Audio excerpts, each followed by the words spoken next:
শিয়াল ও টুনটুনির গল্প। এক বনে শিয়াল ও টুনটুনি বাস করত। টুনটুনি ছিল খুবই চালাক। হঠাৎ একদিন শিয়াল হেঁটে যাচ্ছিল। ওমা, টুনটুনি দেখি অনেক মোটা তাজা হয়ে গেছে। টুনটুনি, ও টুনটুনি। হ্যাঁ বলো দেখি শিয়াল ভাই, কি হয়েছে সকাল সকাল? তুমি একটু নিচে নামো না, গল্প করি। আমাকে মারার জন্য তোরা তো বাহানা। আচ্ছা দেখ কি করি। নিচে নামবো কিন্তু আমার শর্ত আছে। আমি গান গাইবো, তুমি নাচবে।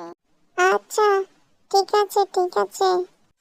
টুন টুন টুন নামতে শিয়াল ঘুরে যেতে পার। টুন টুন টুন নামতে শিয়াল ঘুরে যেতে পার। টুন টুন টুন টুন টুন টুন।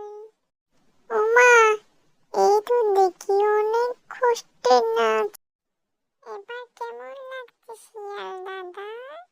আমাকে খাওয়ার মজা আলাদা, তাই না?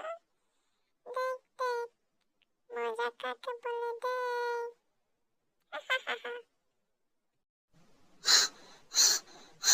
কে আছে আমাকে বাঁচাও, বাঁচাও, কে আছে আমাকে বাঁচাও, মরে গেলাম। কেন যে খাইতে গেলাম? কেমন লাগলো শিয়াল দাদা?